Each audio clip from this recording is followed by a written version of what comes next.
अच्छा जी, हमारी डिस्कशन चल रही थी foreign exchange rate risk management के ऊपर। Foreign exchange rate risk management में डिफरेंट टूल्स जो हमने पढ़े थे उनमें forward rate agreement, money market hedge और उसके बाद करेंसी फ्यूचर्स पे हम बात कर रहे थे। आखिरी डिस्कशन हमारी करेंसी फ्यूचर्स पे चल रही थी। करेंसी फ्यूचर्स के बारे में हमने कुछ फीचर्स डिस्कस किए थे, जिसपे हमने कहा था ये भी एक तरह के फॉरवर्ड कॉन्ट्रैक्ट होते हैं विद सर्टेन फीचर्स। फीचर्स क्या है? सिर्फ मेजर इंटरनेशनल करेंसीज में अवेलेबल होते हैं। फीचर्स क्या है? सिर्फ स्टैंडर्ड कॉन्ट्रैक्ट साइज के मल्टीपल में बाइंग सेलिंग का राइट मिलता है। और सबसे अहम फीचर नॉन डिलीवरेबल कॉन्ट्रैक्ट होते हैं। फिर इसका मैकेनिज्म हमने समझा था थोड़ा सा इस एग्जाम्पल के थ्रू, जिसमें हमने कुछ वर्किंग की। मैं एग्जाम्पल फिर वॉक थ्रू कर देता हूं एक दफा, क्योंकि थोड़े दिनों के बाद मिले हैं। हमने इसकी रिवीजन एक्टिविटीज भी करनी है। फ्यूचर का जैसे मैंने कहा कि हमें मॉडल पेपर में भी क्वेश्चन मिलता है, तो 2 क्वेश्चन हमें जो आए हैं मॉडल पेपर में और स्प्रिंग 22 में, दोनों फॉरेन एक्सचेंज रिस्क मैनेजमेंट से हैं। स्प्रिंग 22 में it is from FRA and money market, और मॉडल पेपर में it is from currency futures. तो करेंसी फ्यूचर के क्वेश्चन अभी हम ये आज का लेक्चर लेंगे, तो उसके बाद अगर मॉडल पेपर का क्वेश्चन आप अटेम्प्ट करना चाहो तो जरूर कर पाओगे। मैं यहाँ पे 3-4 एग्जाम्पल आपको करवा दूंगा, तो आई लाइक के मॉडल पेपर का क्वेश्चन आप खुद अटेम्प्ट करें और उसका सोल्यूशन फिर आप हमसे कल क्लास में डिस्कस करना चाहें, कल या परसों में, या व्हाट्सएप ग्रुप में शेयर करना चाहें कीजिएगा। आज हम फ्यूचर पे ही काफी काम करेंगे, फिर आगे मूव करेंगे। अच्छा, हमने कहा जी company expects to receive 12 lakh in September, मतलब 3 महीने बाद, and it wants to hedge this with currency future. 12 lakh वसूल करने हैं। 12 लाख वसूल करने के बाद मतलब 3 महीने बाद 12 लाख बेचने हैं। करंट स्पॉट रेट, आज का रेट तो पता है जी 174.0000, and the company is facing risk of fall in value. Future contract dollar का जो साइज है 1,25,000 है। अकॉर्डिंगली कंपनी हेज बनाती है। डॉलर बेचना तो 3 महीने बाद है। आज क्या करें? डॉलर फ्यूचर के कॉन्ट्रैक्ट बेचते हैं। डॉलर बेचना, असल डॉलर तो 3 महीने बाद बेचेंगे। आज हम डॉलर फ्यूचर के कॉन्ट्रैक्ट बेचते हैं। कितने कॉन्ट्रैक्ट बेचेंगे?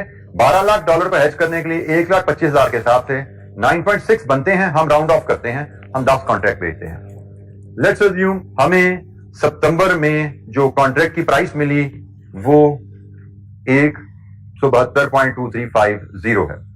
हमें सितंबर के फ्यूचर कॉन्ट्रैक्ट की जो प्राइस मिली, सितंबर के फ्यूचर प्राइस से मुराद सितंबर में डॉलर को बेचने के लिए जो प्राइस मिली वो ये है। हमने 10 कॉन्ट्रैक्ट इस प्राइस के ले लिए। इसके बाद हमने सितंबर का वेट किया। लेट्स अज्यूम सितंबर में डॉलर स्ट्रांग हो गया। डॉलर स्ट्रांग होने का मतलब रेट 175 पे चला गया। अब क्या होगा? ये कहानी आपसे शेयर हुई थी कि हमने बैंक से एग्रीमेंट किया था, हम आपको 172 में डॉलर बेचेंगे। हम बैंक के फ्यूचर एक्सचेंज से एग्रीमेंट किया। फ्यूचर जो है कॉन्ट्रैक्ट वो एक्सचेंज में मिलते हैं। हमने उनसे एग्रीमेंट किया था हम 172 में आपको डॉलर बेचेंगे। जब डॉलर बेचने का टाइम आया, हम एक्सचेंज के पास गए, उसने कहा जी हम तो डॉलर खरीदते ही नहीं है, नॉन डिलीवरेबल है। कि एग्रीमेंट हमने जरूर किया था बट हम खरीदते कोई नहीं है। तो आपने कहा जी खरीदते नहीं है, तो इसका मतलब मुझे तो फिर मार्केट में जाके बेचने पड़ेंगे। उनका ठीक है जी मार्केट में बेचिए, और आपने हमसे जो एग्रीमेंट किया था जितने में बेचने का उससे ज्यादा के बिकते हैं तो जो डिफरेंस है वो लाके में दे दीजिए। जैसे मैंने उनसे एग्रीमेंट किया था, मैं उनको 172.235 का बेचूंगा। मार्केट में रेट चल रहा था 175 का, तो एक्सचेंज मुझे कहेगी कि भाई आप मुझे ये जो डिफरेंस बनता है, कितना इनका डिफरेंस आता है? 2.9। आप 2.9 रुपीज पर डॉलर का डिफरेंस, ये नुकसान होने जा रहा है ना मुझे, ये आप पे कर दें। आप हमें, आपने 10 कॉन्ट्रैक्ट्स $1,25,000 के लिए में है, ये नुकसान आप हमें पे कर दीजिए। तो ये नुकसान बनता है जी 10 कॉन्ट्रैक्ट 2.90 रुपीज पर डॉलर के हिसाब से। बल्कि इसको छोड़ दिए, इसको हम नहीं छोड़ते, इसको मैंने कहा था हम होल्ड करें, इसको बाद में बात करेंगे। फिलहाल इसके हिसाब से वैल्यू निकालो तो यही बनती है जी 2.9 रुपीज पर डॉलर के हिसाब से 10 कॉन्ट्रैक्ट 1,25,000 वाले, आपका नुकसान इतना बन गया। ये आपने नुकसान पे किया फ्यूचर एक्सचेंज को। उसके बाद आप मार्केट में गए, आपने अपने असल डॉलर मार्केट में बेचे, इतने पैसे लिए। ये पैसे आपको डॉलर में असल में बेच के मिले, ये लॉस आप ऑलरेडी पे कर चुके हो। आपकी नेट प्रोसीड्स क्या बनी? Future exchange non deliverable contract कैसे चलता है? आप एक्सचेंज से सेल करने का कॉन्ट्रैक्ट करते हो, लेकिन उनको सेल करते नहीं हो। आप सिर्फ उस दिन मार्केट रेट और जो आपका रेट उनसे एग्रीड है उसका डिफरेंस उनसे डील करते हो। सेल आप हमेशा मार्केट में करोगे। इसकी रिवीजन एक्टिविटी हमारे पास है क्वेश्चन नंबर 5। क्वेश्चन नंबर 5 हमारे पास अवेलेबल है, फ्यूचर्स की ही रिवीजन एक्टिविटी है, पेज नंबर 241 पे। वहां पे मैं आपको अब ये टिक वाला कॉन्सेप्ट जो है ये भी थोड़ा सा मैं एक्सप्लेन करता हूं. Page 245, question number 5. On May 1st, 20x, a Pakistani company has plans to hedge market rate risk of an export receipt amounting to 1.6 million, expected to receive on July 31st, 2002x. The current spot rate is 174. पहली मई आपको 31 जुलाई, मई का महीना, जून का महीना, जुलाई का, 3 महीने बाद आपको पैसे आने 1.6 मिलियन और आज का रेट 174 है. A future contract is for $125,000 and is available at 175.5. The value of tick is 12.5. कैसे निकालिए वैल्यू, उसकी कैलकुलेशन है. अब मैं आपको इस क्वेश्चन में ये कॉन्सेप्ट एक्सप्लेन कर दूंगा. वैल्यू ऑफ टिक क्या है, ये हमारा भी क्वेश्चन मार्क है, इसको मैं एक्सप्लेन कर दूंगा आपको. Compute the outcome of hedge which future contract if spot rate of dollar is 171.155 on July 31st 2x. आपका हेज कैसे काम करेगा, क्या रिजल्ट बनेगा आपका इस रिसीट हेज का अगर आप फ्यूचर से इसको कवर करते हैं. अच्छा, ये वर्किंग इसकी कैसे बनेगी, हम क्वेश्चन नंबर 5 की बात करते हैं. हमने जुलाई में $16 लाख बेचने हैं. हमने कहा जी जुलाई में $16 लाख बेचने हैं, तो हम 1 मई को क्या करेंगे, सेल डॉलर फ्यूचर्स. डॉलर तो बेचने 31 जुलाई को, आज हम बेचेंगे डॉलर फ्यूचर. किस रेट पे, डॉलर फ्यूचर का जो रेट आज हमें मिल रहा है वो है 175.5 पर डॉलर और कॉन्ट्रैक्ट्स कितने, 16 लाख बटा 1,25,000, राउंड ऑफ करेंगे 12.830. लीजिए जी, ये हमारा, इसको हम कहते हैं हमने 1 मई को हेज सेटअप कर लिया. 1 मई को हमने डॉलर फ्यूचर के 13 कॉन्ट्रैक्ट इस प्राइस पे बेच दिए. 1 मई को हम डॉलर तो नहीं बेच सकते, डॉलर तुमने बेचने 31 जुलाई को, डॉलर 31 जुलाई को बेचने हैं. हेज करने का तरीका क्या है, आज आप डॉलर फ्यूचर बेच दो. हमने आज डॉलर फ्यूचर बेच दिए, 13 कॉन्ट्रैक्ट डॉलर फ्यूचर के बेचे हैं 175.5 पे. अच्छा, इसके बाद आप 31 जुलाई का वेट करेंगे. 31 जुलाई को आपने देखना है कि भाई अब मार्केट में डॉलर का रेट क्या चल रहा है, 171.155. हम फ्यूचर एक्सचेंज में जाएंगे, उनसे कहेंगे जी हमने ये 13 कॉन्ट्रैक्ट डॉलर फ्यूचर आपको बेचे हुए हैं, तो हमें इनके अगेंस्ट पैसे चाहिए. तो कहते जी पैसे तो हम नहीं देते, हम तो डॉलर खरीदते ही नहीं है. आपने एग्रीमेंट हमसे किया डॉलर बेचने का, हम तो डॉलर नहीं खरीदते, तो आप ऐसा करें जो मार्केट रेट से डिफरेंस है वो हमसे सेटल कर लो. तो होगा क्या, मैं इनको कहता हूं जी ठीक है जी, मैंने आपको डॉलर बेचने का एग्रीमेंट किया था 175.5 पे, अब मार्केट रेट इसका चल रहा है जो, उसमें आपसे बाय करके कहानी खत्म करता हूं. बाय डॉलर रेट क्या चल रहा है, 171.1550, जिसको भी हम 40 पे ले जाते हैं, 4 डेसिमल पे ले जाते हैं. तो मैंने यार जी, मैंने आपको डॉलर बेचने का एग्रीमेंट किया था, मैंने आपको डॉलर देने थे और आप अब मुझसे डॉलर ले नहीं रहे, तो मुझे मार्केट में जाके बेचने पड़ेंगे. ऐसा ही है ना, मैंने आपको बेचने थे 175.5 पे, मार्केट में मुझे बेचने पड़ने 171.15 के. तो ये जो फर्क है ये अब आप मुझे दे दो. ऐसे ही होगा ना, मैंने एग्रीमेंट किया था मैं एक्सचेंज को बेचूंगा 175.15 पे, और एक्सचेंज, इसको चले हम एक और अंदाज से देखते हैं, इसको एक और अंदाज से भी देखते हैं.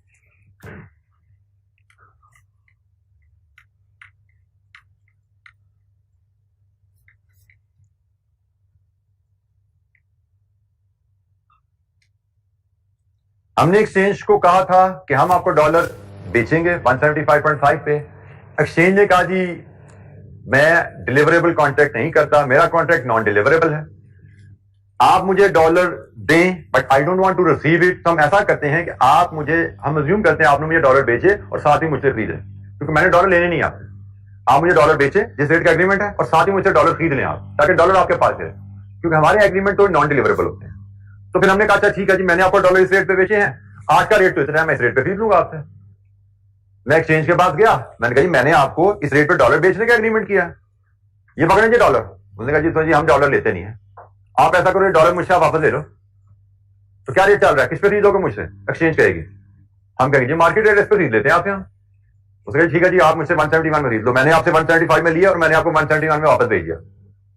डिफरेंस क्या बना? मुझे मुनाफा हुआ, मुझे हुआ प्रॉफिट। तो कितना प्रॉफिट है? 4.3450। 4 डेसिमल प्लेस को ले जाओ। तो ये जनाब मुझे हुआ फायदा, और ये फायदा है रुपीस पर डॉलर का। मेरा टोटल फायदा कितना हुआ? मेरा टोटल फायदा होगा 4.345 रुपीस पर डॉलर, और मेरे पास हैं 13 कॉन्ट्रैक्ट $1,25,000 के। ये तो पर डॉलर फायदा ना, तो मेरे पास तो इतने डॉलर के कॉन्ट्रैक्ट है, तो मेरा टोटल फायदा कितना हुआ? 706,062। लीजिए जी, ये मेरा फायदा हो गया। अब मेरा एक्सचेंज से लेन देन खत्म हो गया। मैंने इनको डॉलर इस रेट पे बेचना था, मैंने उनसे डॉलर इस रेट पे खरीद लिया, कहानी खत्म हो गई उनकी। अब डॉलर तो मेरे पास ही है ना। कितना डॉलर मेरे पास है? 1.6 मिलियन। अब यहां पे ख्याल रखना है, मेरे पास डॉलर ये वाला नहीं है, ये तो सिर्फ हवाई ट्रांजेक्शन हुई है। ये तो सिर्फ किताबों में मैंने उनको बेचा इस रेट पे, किताबों में उनसे मैंने खरीद लिया। असल में मेरे पास डॉलर कितने हैं जो 1.6 मिलियन मुझे कस्टमर ने दिया है। तो जनाब ये कहानी जब खत्म हो जाती है तो मैं कहूंगा जी sell actual dollar 1.6 million at 1.71550। कितने रुपए बने ये? सॉरी 171, 1.7 लिख दिया, 171.551550। बेटा ये फिगर मैंने गलती लिख दी थी। ठीक, कितना बना? 273.848 मिलियन। और इसमें ये मेरा मुनाफा है, इसमें भी ऐड कर देता हूं मैं। ये भी मुझे पैसे मिले हैं, ऊपर भी मुनाफा है मुझे। Add profit from future market, future exchange 7.061। लीजिए जी, टोटल प्रोसीड्स कितनी बन गई? 280.91919। बेटा 3 डेसिमल पे तो सब कुछ 3 डेसिमल चलाए चलो ना। 909। जब 3 डेसिमल का लिख दिया तो सब कुछ 3 पे लेकर चलते रहो। 2 पे लिखा था तो ऊपर से 2 पे लिखते, नीचे भी 2 पे लाते। Be consistent with representation. लीजिए जी, हमारी कहानी खत्म हुई। ये हमारी फ्यूचर की ट्रांजेक्शन क्लोज हुई। हमने 1 मई को एग्रीमेंट किया फ्यूचर एक्सचेंज से कि हम आपको जुलाई में 13 कॉन्ट्रैक्ट डॉलर बेचना चाहते हैं इस प्राइस पे। जुलाई आया, डॉलर बेचने का टाइम आया, उन्होंने कहा जी हमारा तो नॉन डिलीवरेबल कॉन्ट्रैक्ट होते हैं, हम खरीदते नहीं है आपसे डॉलर, आपने जो बेचने ना वही डॉलर मुझसे वापस बाय कर लो और जो फर्क है वो सेटल कर लो। हमने कहा जी ठीक है जी, हमने आपको बेचना तो इस रेट पे था, एग्रीमेंट था, मार्केट में आजकल रेट ना चल रहे हैं तो इस पे आपको बेचते हैं, इस पे खरीदते हैं, तो इतना हमारा फायदा है, ये हमें दे दें आप। एक्सचेंज ने फायदा कैलकुलेट किया रुपीस पर डॉलर, हमारे कितने कॉन्ट्रैक्ट से टोटल इतना फायदा हुआ, ये फायदा एक्सचेंज ने हमारे हाथ में रखा, उनके जाके अपने डॉलर मार्केट में बेचो। हमारे पास जो डॉलर थे, असल डॉलर मार्केट में बेचे हमने, ये फायदा भी हमारे पास आया हुआ था, ये भी इसी ट्रांजेक्शन का हिस्सा है ना, ये पैसा भी ट्रांजेक्शन का हिस्सा, ये पैसा भी ट्रांजेक्शन से आया, टोटल हमें इतने पैसे मिल गए। This is future procedure. हमसे एक सवाल और पूछा जा सकता है कि आपको ट्रांजेक्शन के नतीजे में आपने को रुपीस पर डॉलर रेट क्या मिला? तो रुपीस पर डॉलर जो हमें रेट मिला वो 280.909 डिवाइडेड विद 1.6 मिलियन डॉलर, क्या रेट मिला? 57। ये रुपीस पर डॉलर आपको रेट मिला इस ट्रांजैक्शन के नतीजे में, और ये रेट वही है तकरीबन लगभग जो आपने साल के शुरू में, जो पीरियड के शुरू में जिस रेट पे एग्रीमेंट किया था ना, जिस रेट पे एग्रीमेंट किया था वही रेट आपको यहां पे लगभग क्लोजिंग में मिल गया जी। इस हेजिंग की कॉस्ट,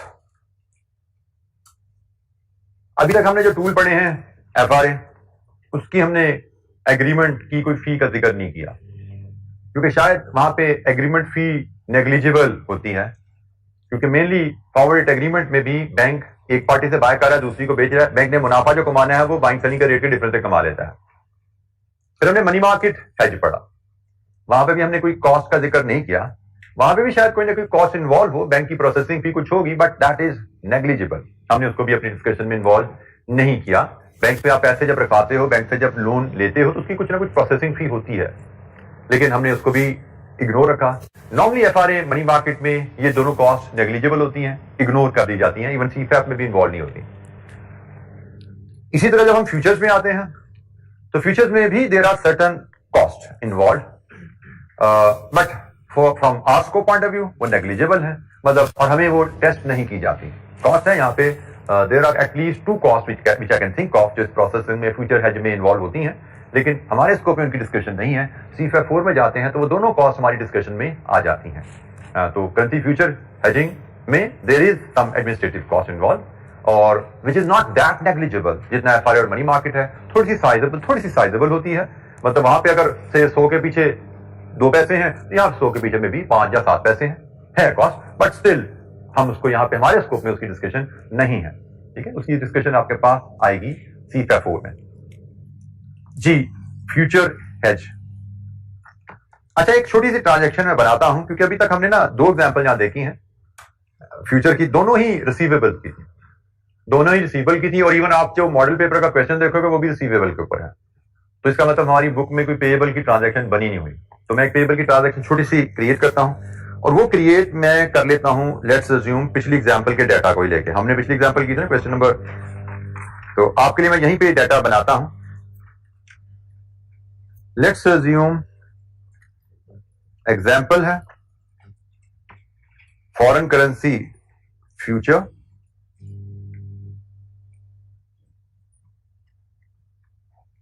और पेमेंट।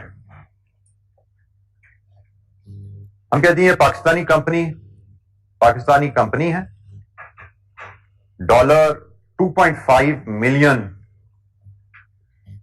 पेमेंट ड्यू इन दिसंबर। Current dollar future price, current दिसंबर dollar future price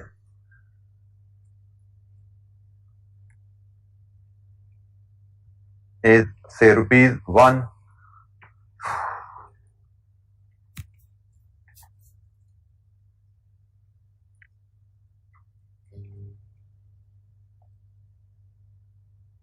$172.2350 per dollar.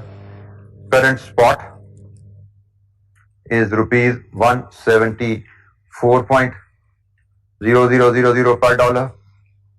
फिर हमें एक बताया जाता है जी जब पेमेंट आई इन दिसंबर,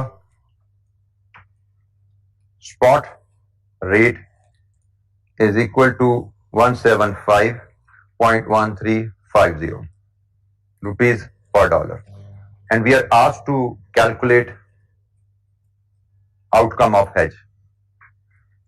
मतलब हेज करोगे तो इससे हुआ क्या, आपकी पेमेंट कितने में सेटल हुई। आउटकम हेज से मुराद, आउटकम ऑफ हेज से मुराद how much it will cost you in December to settle payment of $2.5 million. यही है जी आउटकम ऑफ हेज से मुराद। अच्छा, यहां पे एक चीज जो मैं मिस कर गया, करंट दिसंबर फ्यूचर प्राइस कॉन्ट्रैक्ट साइज $125,000 मैं यहां पे ले लेता हूं क्योंकि वही हमने एग्जांपल में लिया था। तो डॉलर का कॉन्ट्रैक्ट साइज में 1,25,000 ही लेके चल रहा है। अच्छा जी, अब हम सोल्यूशन की तरफ चलते हैं। सबसे पहले हमने आज क्या काम करना है, हमें फ्यूचर कॉन्ट्रैक्ट करने हैं। किस चीज के कॉन्ट्रैक्ट करने हैं जी, to buy dollar. Buy dollar के कॉन्ट्रैक्ट हैं तो ये होते हैं जी बाय डॉलर फ्यूचर। कौन से फ्यूचर, हमने दिसंबर में डॉलर बाय करने हैं, दिसंबर फ्यूचर बाय करेंगे। किस रेट पे, दिसंबर फ्यूचर का रेट है जी 172.2350। नेक्स्ट, कितने कॉन्ट्रैक्ट्स, 2.5 मिलियन ओवर 0.125 मिलियन 20। लीजिए जी, ये आपने स्टेप लिया, आज आपका हेज सेटअप हो गया। आपने कहा जी हम फ्यूचर एक्सचेंज से दिसंबर में इस रेट पे 20 कॉन्ट्रैक्ट डॉलर बाय करेंगे, ये एग्रीमेंट हो गया। फिर आप आ जाते हैं दिसंबर में। दिसंबर में आप जाते हो फ्यूचर एक्सचेंज के पास, उनसे कहते हैं हमें इस रेट पे डॉलर दे दो। वो कहते हैं जी हम तो डॉलर नहीं देते, we are non deliverable market. हमने कहा जी आप डॉलर देते नहीं हो, तुम्हारा तो एग्रीमेंट है। वो कहते हैं जी जो डॉलर मैंने आपको बेचने थे ना, आपने मुझे खरीदने थे, मुझे वापस भेज दो। हमने आपको डॉलर देने नहीं है, लेकिन जो मैंने डॉलर आपको देने थे वो मार्केट रेट में मुझे वापस भेज दो, जो फर्क है मेरे साथ मोकलो। हमने कहा ठीक है जी ऐसे कर लेते हैं, हमें क्या फर्क पड़ता है। हमने कहा जी हमने आपसे डॉलर बाय करने थे डॉलर रुपीज 172.2350 पे, अब यही डॉलर हम आपको सेल कर देते हैं। स्पॉट रेट कितना चल रहा है 175,135 175,1350 पे। तो जनाब हमारा तो बनता है मुनाफा, कितना मुनाफा है 2.9000 रुपीज पर डॉलर। हमने कहा जी हमारा तो इतना मुनाफा बनता है, तो फिर हमारा ये तो रुपीज पर डॉलर मुनाफा है, टोटल मुनाफा बन जाएगा हमारा rupees 2.9 into 20 contracts of $125 each. कितना मुनाफा टोटल बना 7.25 मिलियन रुपीज। हमने कहा ये मुनाफा हमारे वाले को, खत्म हुई हमारी लेन देन आपसे। ऐसा ही है, या तो हमें डॉलर दे देते इस रेट पे, नहीं दे रहे तो भाई मार्केट रेट के हिसाब से अज्यूम किया, दिए और ले लिए वापस, तो जो फर्क है वो हमें फायदा हमारा बनता दे दोगे, हमें गेन मिल गया। इसके बाद हमने कहा जी अच्छा जी ये फ्यूचर मार्केट से कहानी खत्म हुई, अब पेमेंट तो करनी है ना सप्लायर को अपने, तो हम क्या करेंगे buy dollar 2.5 million from market, और मार्केट में रेट चल रहा है जी 175.130 कितने पैसे जी रुपीज इन मिलियन में 437.84। हमें मार्केट में इतनी पेमेंट करनी पड़ेगी, एग्रीड। ये हमने मार्केट में पैसे देने हैं और ये हमारा मुनाफा आया था। This should lower our cost, profit less कर दो। फ्यूचर कॉन्ट्रैक्ट पे जो मुनाफा हुआ ना वो यहां पे लेस कर दो, कितना है जी 0.59। ये है जी हमारी कॉस्ट। हमें जो टोटल कॉस्ट पड़ी वो 430.59 है, और इसका अगर एक्सचेंज रेट भी निकालना चाहो, एक्सचेंज रेट जो हमें पड़ा है वो है 430.59 ओवर 2.5 मिलियन 172.236। ये लगभग वही रेट नहीं बन गया जिस पे हमने एफआरए किया था, लगभग वही रेट बन गया जिस पे हमने एफआरए किया था। तो it is a kind of forward agreement. Forward agreement में रेट ही लॉक होता है, तो यहां पे भी रेट हमारा जो हमने लॉक किया था एग्रीमेंट के तहत, हम तकरीबन वहीं पे ही खत्म हुआ ना। बट फर्क क्या है, नॉन डिलीवरेबल। खरीदे डॉलर हमने मार्केट से हैं, लेकिन मैकेनिज्म ऐसा बना हुआ है कि हमें कॉस्ट उतनी पड़ी है लगभग जिसमें हमारा एग्रीमेंट हुआ। थोड़ा सा फर्क आ जाता है। एफआरए में तो डॉट वही होता है ना, जो एग्रीमेंट है उसी पे ट्रांजेक्शन है। इसमें थोड़ा सा फर्क आ जाता है, जो हम माइनस है यहाँ पे देखो 235 था, ये 236 है। तो ये ट्रांजेक्शन मैंने पेमेंट की बना के आपसे डिस्कस कर ली। दो हमने करेंसी फ्यूचर के हेज डिस्कस किए हैं रिसीट के, एक मैंने आपसे फॉरेन करेंसी पेमेंट का भी हेज डिस्कस कर लिया, बिल्कुल उन्हीं लाइंस पे जैसे हमने रिसीट्स के डिस्कस किए थे। अब आप मॉडल पेपर का जो क्वेश्चन है उसको अटेम्प्ट कर सकते हैं, वो भी रिसीट का है, सेम डिटो इन्हीं लाइंस पे। शायद आपको पढ़ने में लगे शायद कॉपी पेस्ट हुए में, सिर्फ वैल्यूज बदली हुई है। मॉडल पेपर का क्वेश्चन आप अटेंड कर सकते हैं, वो रिसीट का क्वेश्चन है, इसी बुक के एंड पे अवेलेबल है। अच्छा एक टर्म हमारी रहेगी, वो टिक टिक वाली बात रहेगी थी, तो उसको भी जरा कवर कर लें। वैसे तो जैसे मैंने कहा ना कि सीफैप पे तो हम लॉन्ग क्वेश्चन करते हैं, लॉन्ग क्वेश्चन में हमें टिक की वैल्यू की जरूरत नहीं पड़ती, टिक की टर्म को समझने की जरूरत नहीं पड़ती। लेकिन आपका चूंकि आप एमएफए है और इसमें एमसीक्यू भी आ जाता है, तो एमसीक्यू में वो टिक का कोई एक आध नंबर का एमसीक्यू डाल सकते हैं, तो हमें इसको सीख लेना चाहिए क्या है।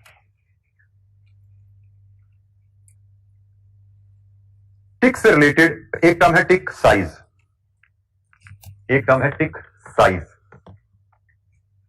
टिक साइज होती है जी minimum movement that can be recorded in future price. Tick size होती है जी मिनिमम मूवमेंट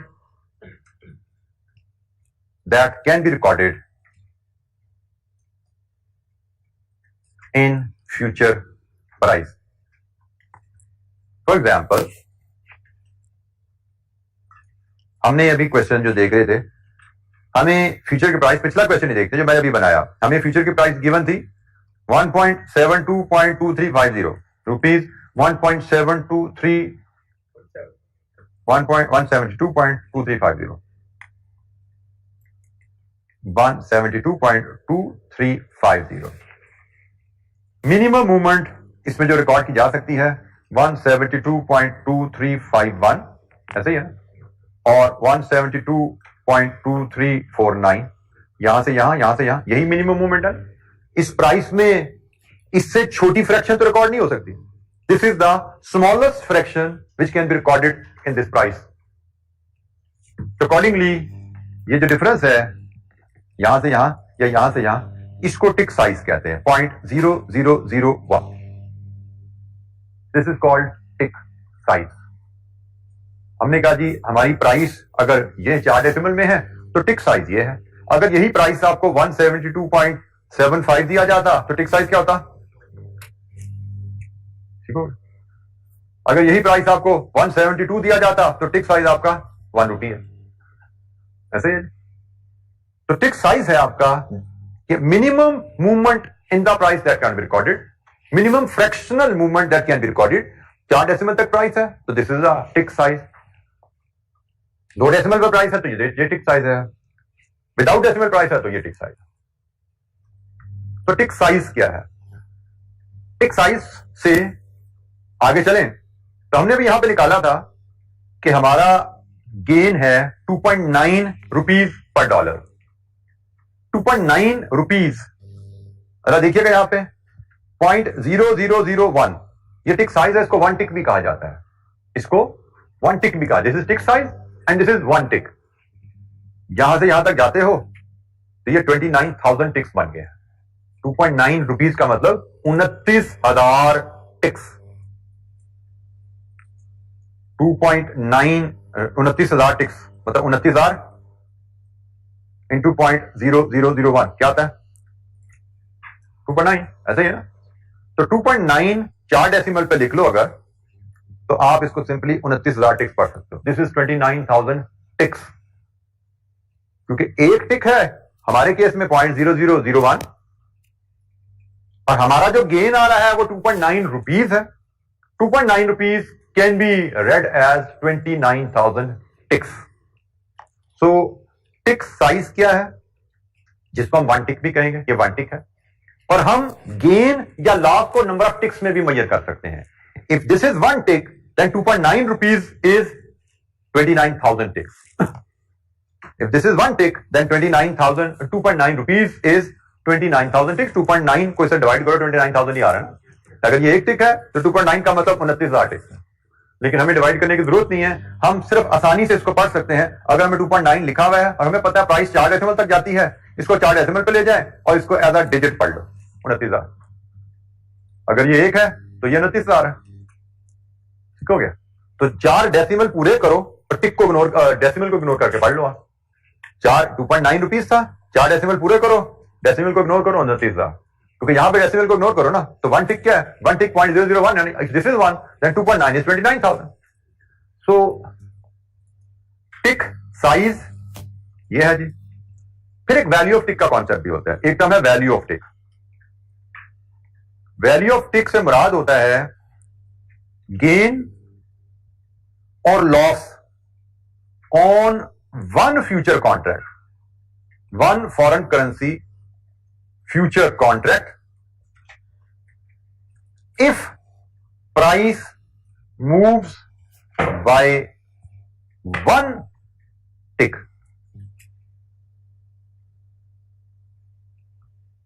हमने पढ़ा था अभी क्वेश्चन में देखा था कि अगर प्राइस आपके कॉन्ट्रैक्ट से लेके सेटल होने के दरमियान बदल जाती है तो आपको नफा या नुकसान होता है। ऐसे ही पिछले कुछ सवालों में नुकसान हो रहा था, यहां पे नफा हो रहा है, आपको नफा नुकसान होता है।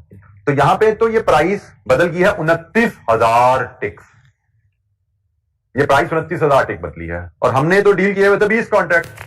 डेफिनेशन क्या है? अगर प्राइस 1 टिक बदले तो 1 कॉन्ट्रैक्ट पे कितना नफा नुकसान आता है। इसकी कैलकुलेशन नहायत सिंपल है। Value of tick is equal to tick size into contract size. हमारे केस में tick size 0.0001 rupees per dollar है और कॉन्ट्रैक्ट साइज $1,25,000 है। ये बनता है जी rupees 12.5। This is tick size.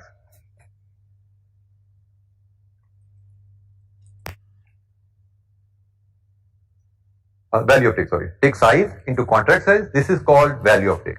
कि हमारा अगर $1,25,000 का कॉन्ट्रैक्ट है, उसकी प्राइस 1 टिक हिलेगी, मतलब रुपीज 0.001 पर डॉलर हिलेगी, तो $1,25,000 पे कितना नफा नुकसान आता है। प्राइस ऊपर जाए नीचे जाए, नफा नुकसान साफ है होगा।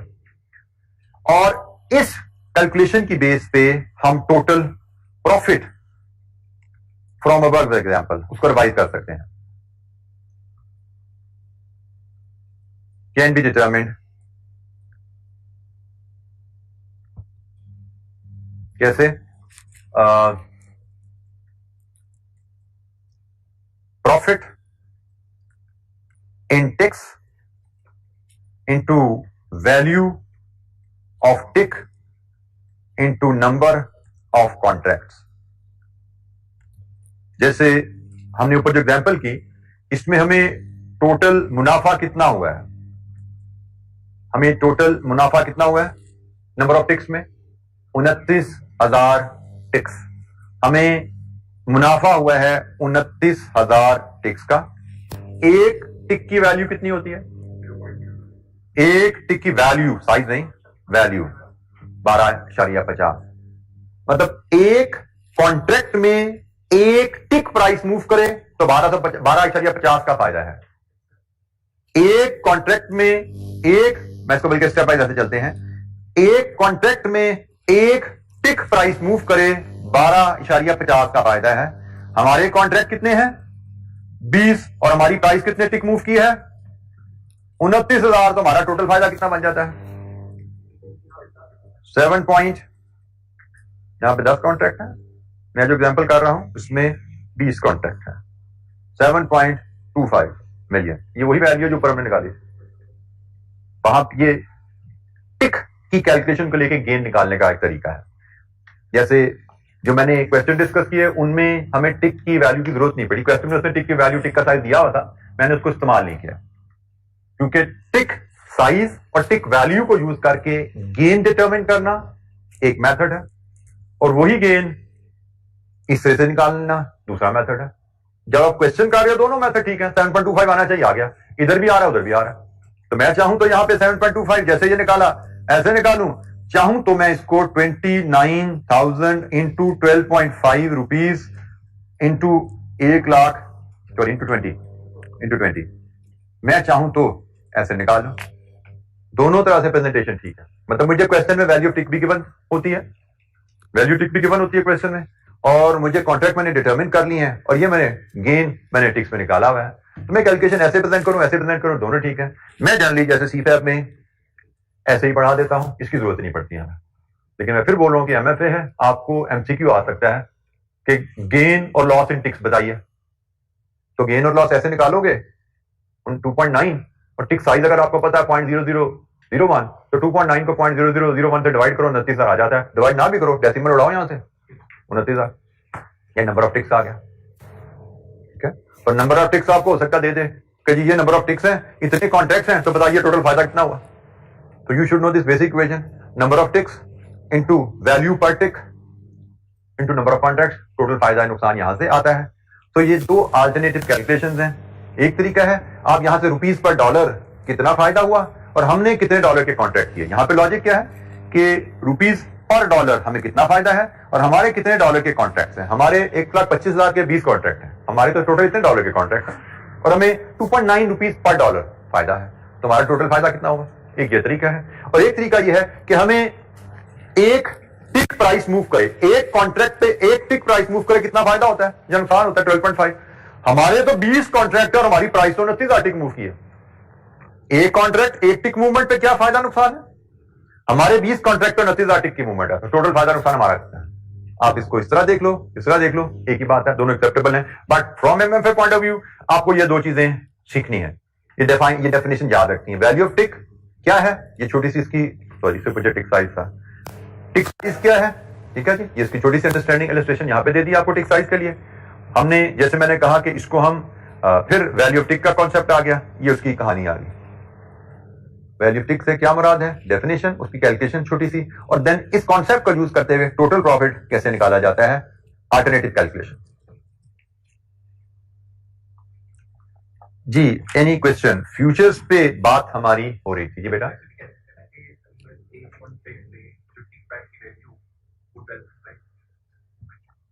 बेटा हम इसको ऐसे नहीं कहते, हम इसको ऐसे कहते हैं कि अगर मेरे पास एक कॉन्ट्रैक्ट है जो कि 1,25,000 डॉलर का है, और उस कॉन्ट्रैक्ट की प्राइस एक टिक मूव करेगी ऊपर नीचे, तो मुझे 12.50 रुपए का फायदा या नुकसान होगा। एक कॉन्ट्रैक्ट और प्राइस मूव कर दे एक टिक, तो मुझे 12.50 का नफा या नुकसान होगा।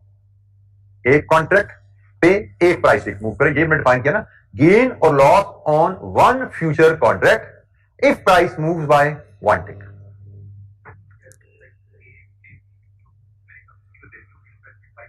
जी वैल्यू ऑफ टिक से मुराद है एक कॉन्ट्रैक्ट पे एक टिक मूवमेंट पे जो नफा या नुकसान आता है उसको हम वैल्यू ऑफ टिक कहते हैं। ठीक है, एक और कैलकुलेट कैसे करते हैं, कॉन्ट्रैक्ट साइज इंटू टिक साइज, ये वैल्यू ऑफ टिक है। जैसे हमारे इस केस में ₹0.001 पर डॉलर ये टिक साइज है और कॉन्ट्रैक्ट साइज 1,25,000 है। $1,25,000 के कॉन्ट्रैक्ट पे इतनी प्राइस मूवमेंट होगी तो 12.50 का नफा या नुकसान होगा।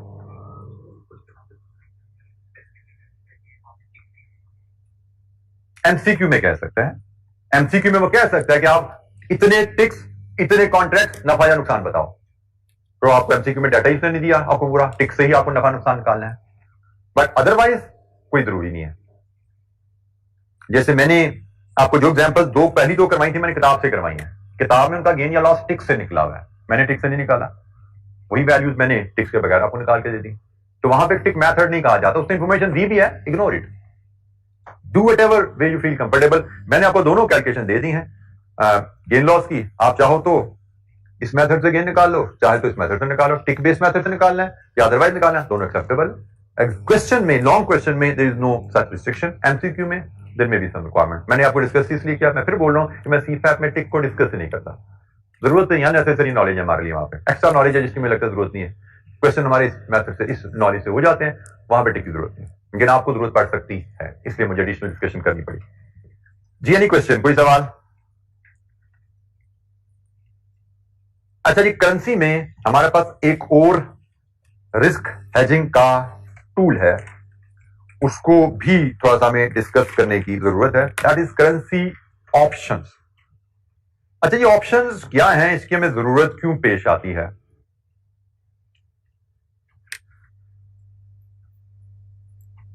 हमने अभी तक जो टूल पढ़े हैं ना, एफआरए हैं, मनी मार्केट है और फ्यूचर्स हैं, इन सब का फायदा एक जो हमने डिस्कस किया कि हमारा रेट जो है आज एग्रीमेंट करो परफेक्ट लॉक हो गया, ऐसा ही है। 3 महीने बाद डॉलर कितने का खरीदना है कितने का बेचना है, आज एग्रीमेंट करो परफेक्ट लॉक है। आज डिपॉजिट हेज बनाओ परफेक्ट लॉक है, ऐसा ही है। रेट ऊपर जाए नीचे जाए हमारी सेहत पे कोई असर नहीं पड़ेगा। आज फ्यूचर एग्रीमेंट ले लो, ऑलमोस्ट नियर परफेक्ट लॉक है, मार्जिनल फ्रैक्शनल सा डिफरेंस आ रहा था हम देख रहे थे, लेकिन फ्यूचर हेज का एग्रीमेंट भी तकरीबन लॉक हो जाता है। ये जनाब इन तीनों टूल्स का बेनिफिट। हमने जब हेजिंग डिस्कस की थी, हमने कहा था भाई हेजिंग का मकसद ही टेंशन से आजादी लेना है, तो वो हम देख रहे हैं तीनों टूल्स हमें टेंशन से आजादी तो दे रहे हैं। अगर हम एग्रीमेंट कर लेते हैं तो हम रेट की फ्लक्चुएशन से, फ्यूचर में रेट की फ्लक्चुएशन के असरात से आजाद है। हमने एफआरए मनी मार्केट फ्यूचर का एग्रीमेंट आज कर लिया, हमने डॉलर 3 महीने बाद खरीदने या बेचने हैं, अब 3 महीने बाद रेट जहां मर्जी जाए हम उससे आजाद हैं। अच्छा ये आजादी हमें बड़ी खुशी देती है अगर हमारा एग्रीड रेट, लेट्स से हमारी ट्रांजैक्शन है बाय डॉलर इन 3 मंथ्स, हम इसको हेज कर रहे हैं और हमारा एग्रीड रेट से आज के हिसाब से चले 230 रुपए है पर डॉलर, ये हमने एग्रीमेंट किया, फ्यूचर एफआरए से किया, मनी मार्केट से फ्यूचर से किया, हमने एग्रीड रेट 230 लॉक किया है, डॉलर बाय करने हैं। हम बड़े खुश हैं अगर रुपीस पर डॉलर इन 3 मंथ्स वो हमें मिलता है 240 रुपए पे। हम बड़े खुश हैं जी कि हमने बड़ा कमाल किया, हमने तो 3 महीने पहले एग्रीमेंट कर लिया था, हमने तो 230 में सौदा कर लिया था, मार्केट में 240 है, हमसे तो सियानी कोई नहीं मार्केट। हम तो बहुत खुश रहे इस केस में, लेकिन क्या जरूरी है कि केस यही हो? केस ये भी तो हो सकता है जिसकी हम सारे दुआएं कर रहे हैं, बल्कि सिर्फ बहुत बेहतरी की दुआएं कर रहे हैं, इंशाअल्लाह कल थोड़ी बेहतरी आ गई, अल्लाह करे और बेहतरी आएगी। अब अगर ये हो जाता है तो फिर हमारा face will look like this, ओ यार गलती होगी, एग्रीमेंट नहीं करना चाहिए था, एग्रीमेंट कर लिया अब तो हमें तो 230 का डॉलर मिलेगा, एग्रीमेंट ना किया होता तो आराम से 220 का ले लेता मार्केट से हमने। तो हम कहते हैं जी एफआरए मनी मार्केट फ्यूचर में एक फायदा जरूर है कि आपको वो लॉक कर देता है, रेट ऊपर जाए नीचे जाए आप लॉक हो। तो रेट ऊपर जाए इस केस में लॉक से आप खुश हो, लेकिन रेट नीचे आए तो आपको रिग्रेट मिल गया। रेट नीचे चला गया, आपने बाय करना था ना डॉलर, और मार्केट में डॉलर सस्ता हो गया आपके एग्रीमेंट करने के बाद, यू हैव अ रिग्रेट। तो यहां पे फिर एक और हेजिंग टूल रोल प्ले करता है, दैट इज करेंसी ऑप्शन। जैसे कि नाम से जाहिर है, option to buy, option to sell, कि भाई 230 का एग्रीमेंट टू बाय ना करो, 230 की ऑप्शन टू बाय लो। अगर मैंने 230 की ऑप्शन टू बाय ली होती और रेट मार्केट में 240 हो जाता, मैं कहता जी 230 में खरीदना डॉलर हमने, ऑप्शन है ना, I want to exercise option. लेकिन मैंने 230 की ऑप्शन टू बाय ली हुई है, मार्केट में रेट 220 का, मैं कहता जी बाहर में जाए, ऑप्शन मुझे नहीं चाहिए, मैं मार्केट से खरीदूंगा। ये ऑप्शन है ना, ऑब्लिगेशन नहीं है। एफआरए किया है, ऑब्लिगेशन है। फ्यूचर किया है, ऑब्लिगेशन है। मनी मार्केट है, वो तो आपका ही पैसा भी बैंकों में पड़ा हुआ है, ऑब्लिगेशन है। Option to hedge, option to buy obligation नहीं है, ऑप्शन है। ऑप्शन टू सेल ऑब्लिगेशन नहीं, ऑप्शन है। दिल चाहे तो खरीद लेना, दिल चाहे तो ना खरीदना। तो जनाब, option gives holder right, not an obligation, to buy. Option to buy के लिए टर्म यूज होती है कॉल ऑप्शन, और ऑप्शन टू सेल के लिए टर्म यूज होती है पुट ऑप्शन। मतलब आप कहो मैंने डॉलर पेमेंट करनी है 3 महीने बाद, मतलब आपने 3 महीने बाद डॉलर खरीदना है ना, तो you should buy call option on dollar. You want to buy, you want to have an option to buy dollar, buy call option. आप कहते हैं जी मैंने 3 महीने बाद मुझे कस्टमर से पाउंड में प्रोसीड्स आनी है, तो समझ 3 महीने बाद आपने पाउंड बेचने हैं, पाउंड बेचने का की ऑप्शन चाहिए, buy put option. So call option and put option, ये दो टर्म होती हैं बाय और सेल के लिए। इनको याद रखना हो, अगर आपने इससे पहले ये टर्म नहीं पढ़ी हुई तो B C adjoining alphabets, B C buy for call, S P adjoining alphabets, S and P adjoining alphabets, sell put. ठीक है, तो दो ऑप्शन होती है, कॉल ऑप्शन होती है, पुट ऑप्शन होती है। कॉल ऑप्शन मार्केट में बड़ी बिग, डॉलर खरीदना है या बेचना है, ये खरीदना है फिर कॉल ऑप्शन ले लो, बेचना है फिर पुट ऑप्शन ले लो। ठीक है, ये दो टर्म यूज होती हैं। करती क्या जी ये पुट ऑप्शन या call option? A currency option gives its holder right to buy or sell a quantity of one currency in exchange for another currency. Buying selling की ऑप्शन है on or before a specified date at a fixed rate of exchange, जिसको हम strike rate कहते हैं। इसको strike rate भी कहते हैं, इसको एक्सरसाइज प्राइस भी कहते हैं। स्ट्राइक प्राइस या एक्सरसाइज प्राइस, स्ट्राइक प्राइस या एक्सरसाइज प्राइस कहा जाता है।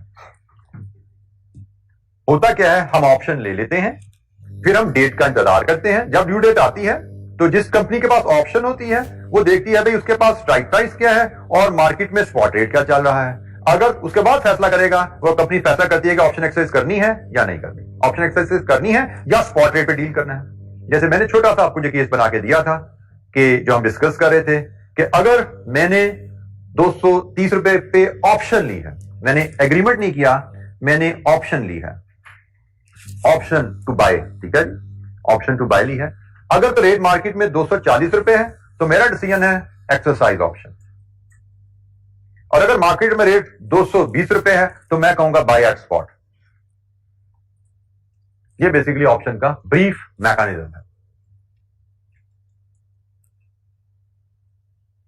हम ऑप्शन कॉल चाहिए या पुट चाहिए, जैसे इस केस में डॉलर बाय करने हैं ना, तो हमें कॉल ऑप्शन चाहिए, हमें कॉल ऑप्शन ऑन डॉलर चाहिए।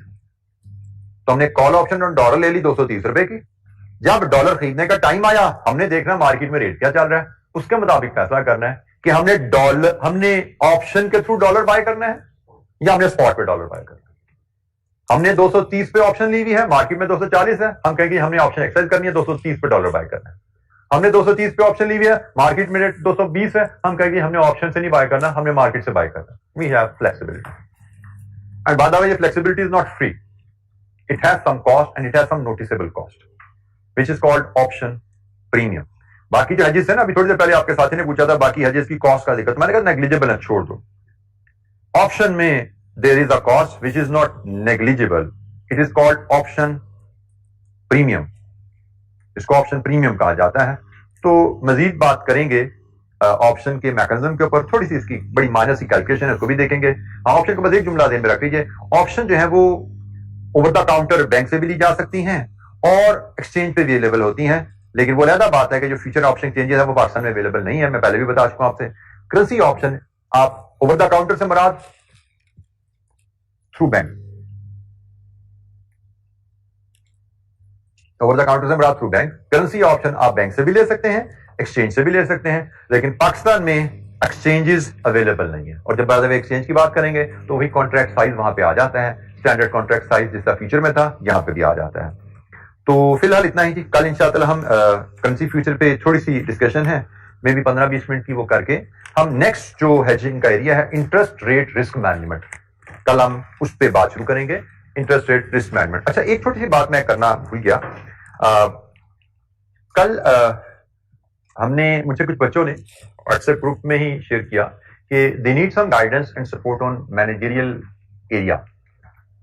अब उसमें लकीली इट्स अ कोइंसिडेंट कि we at rise were in the process of enhancing our managerial जो एरिया है एमएफए का, उसकी स्किल एनहेंसमेंट के लिए हम we are looking for some option and we were lucky enough कि हमने मेरे ख्याल में कल या परसों में ही एक बड़े सीनियर रिनाउंड टीचर हैं मैनेजमेंट के, जो मेरे साथ एसोसिएटेड रहे, तकरीबन 18-20 साल मेरे साथ चलते रहे, and he is very known figure in this area. Although physical market में वो अवेलेबल नहीं थे, ऑनलाइन में काफी अर्से पढ़ा रहे थे, but I was successful enough to convince him to join our team.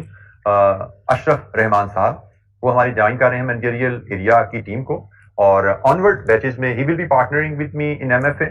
और क्योंकि हमने परसों ही मेरी उनसे बात हुई और कल ही मुझे कुछ बच्चों ने रिक्वेस्ट की कि उनको थोड़ी सी एडिशनल सपोर्ट चाहिए, तो आई रिक्वेस्टेड हिम कि वो कुछ टाइम निकालें और आप लोगों के लिए मैनेजरियल एरिया के लिए कोई special revision and practice session plan करें। तो उन्होंने मुझसे प्लान कल शाम को शेयर कर लिया था, एंड हम उसको जरा चार्ट करके एग्री करके आप लोगों से शेयर करेंगे। It will be a very comprehensive plan in the given situation. Comprehensive plan, जैसे उन्होंने कहा कि तकरीबन he is planning around 10 hours session सिर्फ मैनेजरियल एरिया पे, जिसमें डिस्कशन भी होगी की एस्पेक्ट की, और एमसीक्यूज की टेक्निक और एग्जामिनर क्वेश्चन हैंडलिंग वो बात भी की जाएगी। तो 10 आवर सेशन होगा, और मेरा ख्याल है कि मैंने डिटेल शेड्यूल देखा नहीं, मैंने रात को भेजा, तो मे बी शायद 3 आवर्स अ डे इंटू 3 होगा, या 2.5 आवर्स इंटू 4 होगा। तो probably it will be announced very soon and it will be executed towards the end of the next week. ठीक है, हमारा टारगेट तो है कि इस वीक में हम क्लासेस खत्म कर लेंगे इंशाअल्लाह। तो ये मुहर्रम की छुट्टियों के बाद इंशाअल्लाह हम उसको प्लान करेंगे, वो आपसे एक आध दिन में ही शेयर कर लिया जाएगा उसका प्लान। तो आई होप कि that will be very beneficial for you. वो इंशाअल्लाह फिजिकल भी आपको टाइम दे दिया जाएगा, फिर आप लोगों उसकी रिकॉर्डिंग भी एलएमएस पे अवेलेबल कर दी जाएगी, बल्कि यूट्यूब पे भी अवेलेबल कर दी जाएगी, ताकि तमाम बच्चों को उससे बेनिफिट कर सकें। तो आज के लिए इतना जी, थैंक यू वेरी मच, अस्सलाम वालेकुम।